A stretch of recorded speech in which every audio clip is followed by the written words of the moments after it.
If you want to commit a crime, hiding in the dark is the amateur move.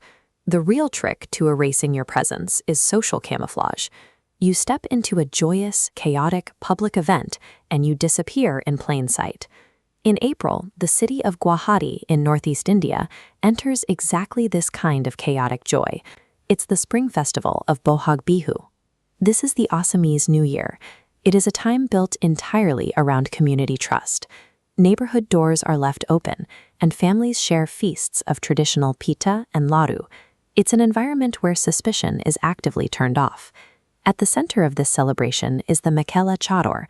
It's an intricate indigenous garment worn by Assamese women. Seeing this traditional red and cream silk during the festival is a symbol of regional pride and respect, and that creates a cognitive blind spot. When you see someone walking through a neighborhood wearing traditional festive dress during a holiday, your brain registers them as a neighbor. You look right past them. A local trio of thieves understood this psychological loophole perfectly. They realized the easiest way to rob their own community was to dress up as the festival itself. During a cultural celebration, traditional attire stops functioning as clothing and begins to function as a psychological free pass. The crew consisted of 3 people: 32-year-old John Moni Sharma, his wife Dinata, and an accomplice named Gagan Barman.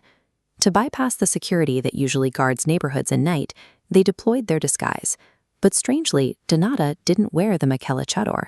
Instead, her husband, John Moni, draped the traditional women's garment over himself to mask his identity. This specific disguise worked exactly as intended. It allowed 3 individuals carrying physical burglary tools like crowbars to stroll casually through residential areas in the middle of the night without triggering an alarm. Once inside the homes, they ignored the usual electronics. They specifically targeted cultural wealth: gold jewelry and yards of traditional Muga silk, a prized regional textile. Their exit strategy was even more audacious than their entry. Rather than selling the gold on the black market, they walked into a financial institution and officially pledged the stolen gold to secure a loan. The police later described this as their idea of investment.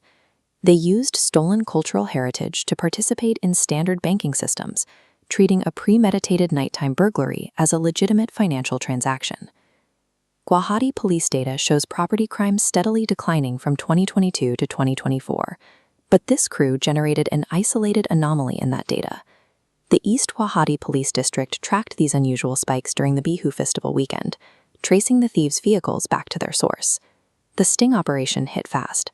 Police recovered a getaway van, scooters, physical burglary tools, disguising wigs, and the Mekhela Chador they used to hide. The case was resolved through standard police work, but the method was distinct.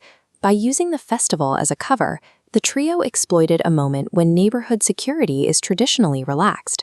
In fact, following the arrests, the Guwahati police went beyond filing standard criminal charges.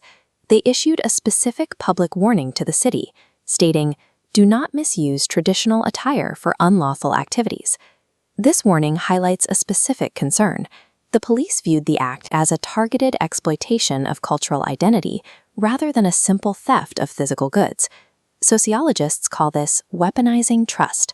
When you hijack a symbol, like a garment worn to celebrate the new year, you force a community to view their own traditions with a new sense of caution. The police can easily recover the physical silk and the stolen gold, but restoring a community's baseline level of trust is a much harder problem to solve. John Moni Sharma wore the Mekhela Chador because he understood its social power. He gambled that in Guwahati, during Bihu, the sight of traditional silk is so synonymous with trust that it becomes an invisible cloak for a burglar.